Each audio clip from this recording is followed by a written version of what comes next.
নমস্কাৰ প্ৰিয় দৰ্শক সকলোকে স্বাগতম জনাইছো মই পাৰ্থ। প্ৰিয় দৰ্শক, অৱশেষত মুখ্যমন্ত্ৰীৰ যোগেদি সেই কামটো হ'ল যিটো কামৰ কাৰণে সমগ্ৰ অসমবাসী অধীৰ অপেক্ষাৰে বাট চাই আছিল।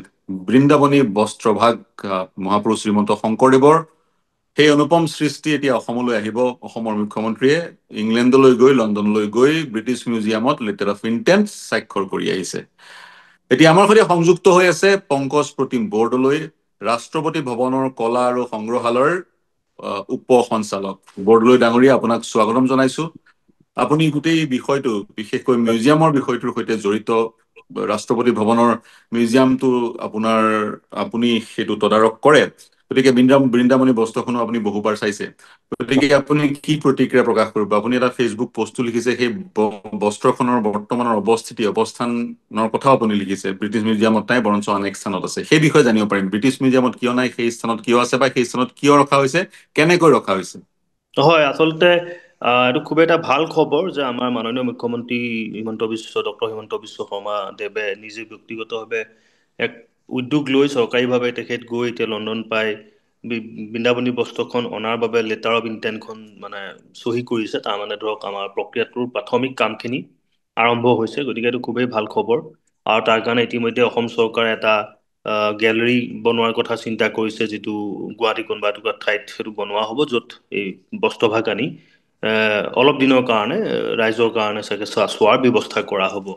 এতিয়া কথাটো হ'ল কি, কালি আচলতে কালি পৰহি যেতিয়া আমাৰ মাননীয় মুখ্যমন্ত্ৰীয়ে এই কামটো কৰি আহিছে, তেতিয়া মানে বহুকেইজন ব্যক্তিয়ে মোক সুধিছিলে আৰু বহুতে কৈছিলে যে ব্ৰিটিছ হয় মিউজিয়ামতে এই বস্ত্ৰভাগচোন নাই, আমিতো যাওঁতে কেতিয়াও দেখা নাই, বা ক'ত আছে আৰু ক'ত আছে, এনেকুৱা ধৰণৰ কথা কেইটামান মোক সুধিছিলে। আৰু সেইটোৰ আলমতে আচলতে মই কালি ফেচবুক পোষ্ট এটা লিখিছিলোঁ। কথাটো এনেকুৱা যে বৃন্দাবনী বস্ত্ৰ আছিলে কেইবাটাও টুকুৰা, কেইবাটাও মিউজিয়ামত আছে। তাৰ ভিতৰত ব্ৰিটিছ মিউজিয়ামৰ ভিক্ট'ৰিয়া এলবাৰ্ট মিউজিয়াম মুখ্য মিউজিয়াম, তাৰোপৰি ফ্ৰান্সৰ এটা মিউজিয়াম গুইমে বুলি এটা মিউজিয়াম আছে, তাতো আছে, আৰু মিউজিয়াম অফ ফিলাডেলফিয়াতো আছে, আৰু এটা চেপষ্টো বুলি এটুকুৰা জেগা আছে ইংলেণ্ডৰ পৰা অলপ আগলৈ, তাতো সেই মিউজিয়ামত এটা মানে চোলা এটা আছে, আমাৰ ঠঙা চোলাটো লেখীয়া, তাতো অলপ এই বস্ত্ৰভাগৰ নিদৰ্শন আছে। গতিকে কেইবাঠাইতো এই বস্ত্ৰভাগ আছে। মই বিশেষতে এতিয়া আপোনাক ব্ৰিটিছ মিউজিয়ামৰ বস্ত্ৰভাগৰ বিষয়ে ক'ম। প্ৰায় 30 ফুট দৈৰ্ঘ্যৰ এই বস্ত্ৰভাগ আছে, ৰখা হৈছে। প্ৰথমতে আচলতে 2018 চন 19 চনলৈকে এই বস্ত্ৰভাগ ব্ৰিটিছ মিউজিয়ামৰ ব্লাইথ হাউচ বুলি এটা ষ্ট'ৰেজ ফেচিলিটি আছে। মানে আচলতে কি হয়, মিউজিয়ামবিলাকত সকলো বস্তু প্ৰদৰ্শনৰ কাৰণে ৰাখিব নোৱাৰে, সিমান জেগা বা সিমান সুবিধা নাথাকে। আৰু তাৰোপৰি ধৰক কিছুমান এক্সিবিশ্যন বা কিছুমান থিমৰ ভিতৰত আচলতে বস্তুবোৰ প্ৰদৰ্শন কৰা হয়। কিন্তু ব্ৰিটিছ মিউজিয়ামতো কেতিয়াও আচলতে এই বস্ত্ৰভাগ পাৰ্মানেণ্টলি ডিছপ্লে কৰা হোৱা নাই।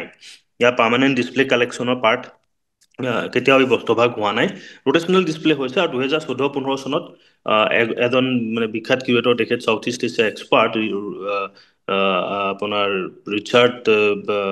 ডক্টৰ ৰিচাৰ্ড, তেখেতৰ হেৰিত এখন মানে এক্সিবিশ্যন হৈছিলে, Krishna in the gardens of Assam বুলি।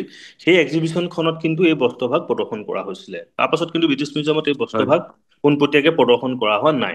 এতিয়া বস্ত্ৰভাগ ক'ত আছে, সেইটো হৈছে আপোনাৰ দ্বিতীয় প্ৰশ্ন। বস্ত্ৰভাগ আচলতে ব্ৰিটিছ মিউজিয়ামৰ সেই এটা ষ্ট'ৰেজ ফেচিলিটিতে আছে, তেওঁলোকৰ মানে এটা ভঁৰাল ঘৰ আছে। সেই ভঁৰাল ঘৰত বহুত বস্তু থৈ দিয়া আছে। আৰু বৰ্তমান মোৰ সৌভাগ্য আছে যে আজি কেইমাহমানৰ আগতে মই সেই বস্ত্ৰভাগ আকৌ এবাৰ সেই ভঁৰাল ঘৰত চাবলৈ সুবিধা পাইছিলোঁ। সেই ভঁৰাল ঘৰটো ব্ৰিটিছ মিউজিয়াম, মানে লণ্ডনৰ সেই কেন্দ্ৰস্থলৰ পৰা প্ৰায় 1.5 ঘণ্টাৰ দূৰত্বত এখন চহৰ আছে, ৰিডিং চহৰ বুলি কয়, ৰিডিং। আৰু তাত এখন বিখ্যাত ইউনিভাৰ্চিটি আছে, ইউনিভাৰ্চিটি অফ ৰিডিং। সেই ইউনিভাৰ্চিটি অফ ৰিডিঙৰ মাটিতে আচলতে ব্ৰিটিছ মিউজিয়ামে কিনি পেলাই এটা নতুনকৈ ষ্ট'ৰেজ ফেচিলিটি আৰম্ভ কৰিছে। আৰু সেই বাৰ্ক বুলি কয় তেওঁলোকে, British museum art and archaeology collection centre বুলি কয়। সেই বাৰ্কৰ ভিতৰত বৰ্তমান এই বস্ত্ৰভাগ ৰোল কৰি পেলাই খুব ধুনীয়াকৈ টেম্পাৰেচাৰ কণ্ট্ৰল, ক্লাইমেট কণ্ট্ৰল সকলোখিনি ব্যৱস্থা ৰাখি বস্ত্ৰভাগ থৈ দিয়া হৈছে। আৰু কোনোবাই গ'লে তাত চাব পাৰে, আগতীয়া পাৰ্মিশ্যন লৈ পেলাই তাতে চাবও পাৰে সেই বস্ত্ৰভাগ। মই আজি কেইমাহমানৰ আগতে যাওঁতে এই বস্ত্ৰভাগ আকৌ এবাৰ চাই আহিছোঁ। গতিকে সেই সুবিধাটো আছে। গতিকে এই বস্ত্ৰভাগ মূল ব্ৰিটিছ মিউজিয়ামৰ পৰিসৰৰ ভিতৰত এই মুহূৰ্তত নাই, তাতহে আছে। যেতিয়া অসমলৈ পঠিওৱা হ'ব বা এই ব্যৱস্থাটো লোৱা হ'ব, তেতিয়া তেওঁলোকৰ সেই প্ৰক্ৰিয়া মতে এইখনকো তাৰ পৰা আনি ব্ৰিটিছ মিউজিয়ামৰ হয় যিখিনি হয় কাগজৰ কাগজ এই পত্ৰ বিষয়টো অসমত চৰ্চা লাভ কৰিছিল। বস্ত্ৰভাগ ব্ৰিটিছ মিউজিয়ামৰ তত্বাৱধানতে আছে, কিন্তু মেইন যিটো ব্ৰিটিছ মিউজিয়ামৰ স্থান, সেই স্থানত নাই, বৰঞ্চ তাৰ পৰা আপুনি ইতিমধ্যে জনালেই 1.5 ঘণ্টাৰ ৰাস্তা আন এখন চহৰত আছে। যি কি নহওক, এইটো হয় এটা টেকনিকেল বিষয়। আৰু তাৰ সমান্তৰালে আপুনি ক'লে যে বস্ত্ৰভাগৰ আন কিছু অংশ বিশ্বৰ আন কেইখনমান দেশ, ফ্ৰান্স, মাৰ্কিন যুক্তৰাষ্ট্ৰ ইত্যাদিত আছে। হয় অসমতো সেই বিষয়টোৱে চৰ্চা লাভ কৰিছে। এতিয়া বস্ত্ৰখন 1600 শতিকাৰ মহাপুৰুষ শ্ৰীমন্ত শংকৰদেৱৰ সৃষ্টি। যদিও কোনোবাই ডিছপিউট কৰে বা গৱেষণা চলি আছে, কিন্তু ইমান পুৰণি এখন বস্ত্ৰ ব্ৰিটিছৰ হাতলৈ চাগে আজিৰ পৰা 150 বছৰৰ আগত 150 বছৰৰ পূৰ্বেহে গৈছিল। তেনেস্থলত বস্ত্ৰখন ডেলিকেট হ'ব, থুনুকা হ'ব, এক বিশেষ প্ৰক্ৰিয়াৰ মাজেদি সংৰক্ষিত কৰি ৰখা হৈছে। গতিকে অসমতো সেই বস্ত্ৰভাগ যেতিয়া আহিব, 150-200 বছৰৰ পিছত আন এক পৰিৱেশৰ মাজলৈ বস্ত্ৰভাগক লৈ অনা হ'ব। পৰিৱেশ মইশ্চাৰৰ কথা আছে বা তাপমাত্ৰাৰ কথা আছে। তেনে ক্ষেত্ৰত অসমত যি এক নতুন স্থান নিৰ্মাণ কৰা হ'ব, সেই স্থানৰ বিশেষত্ব বৈশিষ্ট্য কি কি থাকিব লাগিব বস্ত্ৰভাগ, যাতে কোনো ধৰণৰ বস্ত্ৰভাগৰ হানি বিঘিনি নঘটে।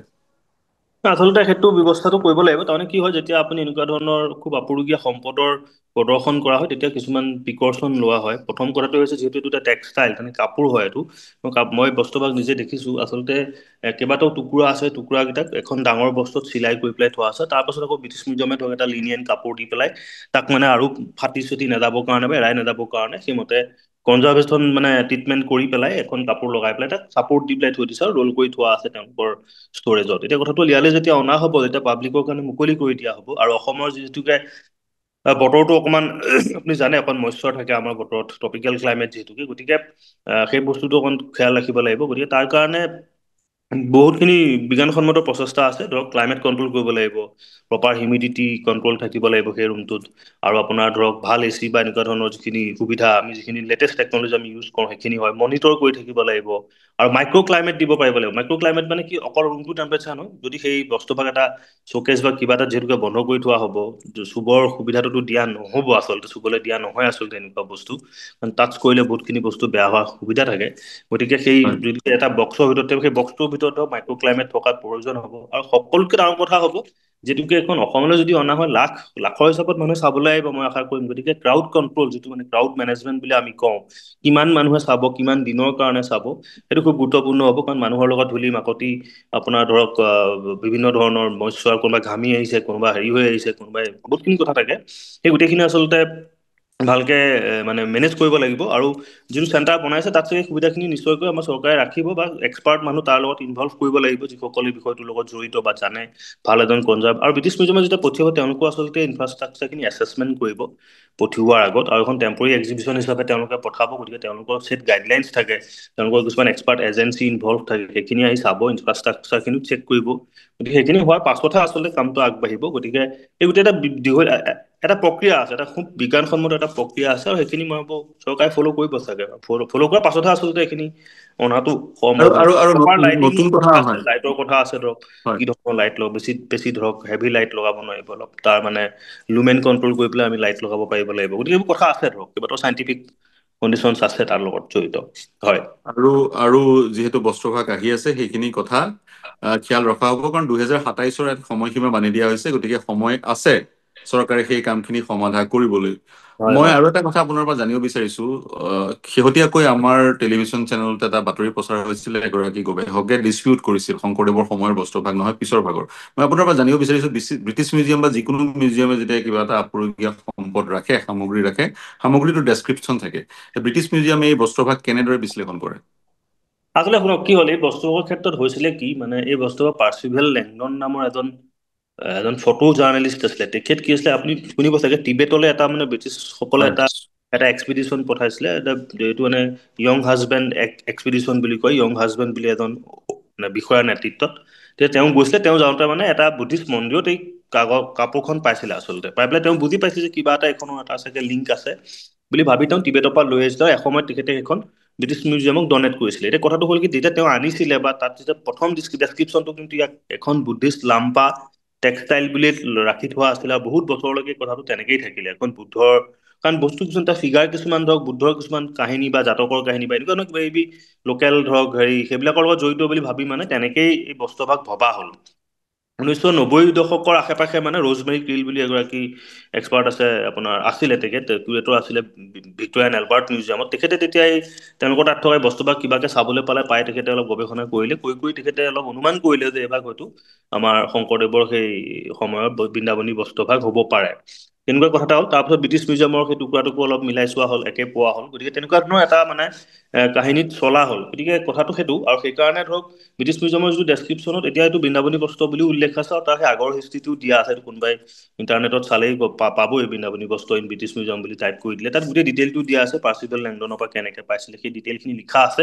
বৃন্দাবনী বস্ত্ৰ বুলি কোৱা হৈছে। কিন্তু এটা কথা মই আপোনাক ক'ম যে এই চৰ্চাটো চলি আছে, আৰু এই বিষয়টো যিজন এই মানে বস্ত্ৰভাগৰ লগত বিশেষভাৱে জড়িত যিজন কিউৰেটৰ, ৰজমেৰী ক্লিলৰ পাছত যিজনে এই হেৰিখন কৰিছিলে, এক্সিবিশ্যনখন কৰিছিলে, Krishna in the gardens of Assam বুলি, তেখেতেও কিন্তু তাত পিছত মই তেখেতৰ লগত কথা বতৰা পাতোতে তেখেতে কৈছে যে পৰৱৰ্তী ৰিচাৰ্চত তাৰমানে মানে ডক্টৰ ৰিচাৰ্ডেও কৈছিলে যে মানে এই বস্ত্ৰভাগ আমি চিয়ৰ নহয় যে এইবাৰ সেই শংকৰদেৱে বনোৱা 120 হাতৰ বৃন্দাবনী বস্ত্ৰভাগেই বুলি। হয়তো কাৰণ এইখনৰ হয় যিটো মানে অলপ চাইণ্টিফিক যেতিয়া টেষ্টিং কৰা হৈছে, তাৰ টাইম লাইনটো কিন্তু অলপ পাছৰ হয়, তাৰমানে শংকৰদেৱৰ সময়তকৈ অলপ পাছৰ হয়। মানে শংকৰদেৱে ধৰক তাঁতিকুছিত যেতিয়া এখন বনাইছিলে, যিটো সময় হ'ব সেইটোতকে চাগে আৰু 100 মান বছৰ বা 150 মান বছৰ হয়তো এই বস্ত্ৰভাগ পাছৰ হ'ব পাৰে। গতিকে এইটো গৱেষণাৰ থল আছে, এতিয়া একো ক'ব নোৱাৰি, কিন্তু অলপ পচিবিলিটি আছে। কিন্তু ট্ৰেডিশ্যনটো বা সেইটো অকণমান হৈছে, মানে থাকি গৈছে। আৰু এটা কথা হ'ল কি, মই মোৰ নিজৰ ব্যক্তিগত গৱেষণাত পাইছিলো যে এইখন টিবেটলৈ গুচি গৈছিল, কাৰণ গোৱালপাৰা তাঁতিকুছি আমাৰ সেই অঞ্চলটোত হৈছিলে। তাৰ পাছত সেইফালৰ পৰা ভূটান চুটান হৈ টিবেট পোৱাটো বৰ কঠিন নাছিলে, সেইসময়ত বহুত বেপাৰ বাণিজ্য হৈছিলে। হাজোৰ ফাললৈ ভূটানী মানে ভুটীয়া বেপাৰী নামি আহিছিলে, গতিকে কিবা কাৰণত গুচি গৈছিলে।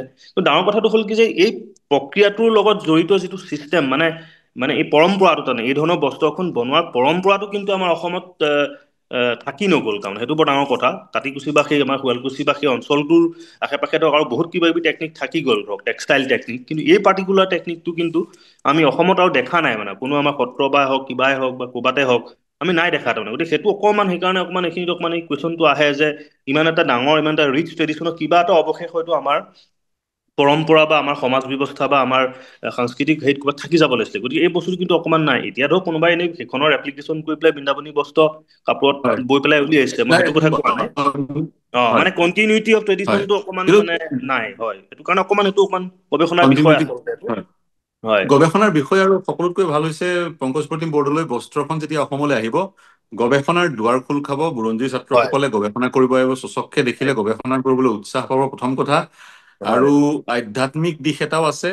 চাগৈ হয় সেই পৰম্পৰা কণ্টিনিউ নহ'ল, ইয়াৰ আধ্যাত্মিক এংগুলটোৰ কাৰণেও হ'ব পাৰে, বা যিসকল আহ, যিসকলে আধ্যাত্মিক দৃষ্টিভংগীৰে বস্ত্ৰভাগ চাব বিচাৰে তেওঁলোকে সেই ভাগেও চাব পাৰিব, আৰু হয় যিসকলে গৱেষণা কৰিব বিচাৰে গৱেষণাও কৰিব পাৰিব। কাৰণ শংকৰদেৱৰ সেই অনুপম সৃষ্টি বৃন্দাবনী বস্ত্ৰ যিহেতু ব্ৰিটিছ মিউজিয়ামত সেইভাৱেই ৰখা হৈছে, বা তেনেভাগেই তেওঁলোকে সংৰক্ষণ কৰিছে, গতিকে অসমলৈ আহিব।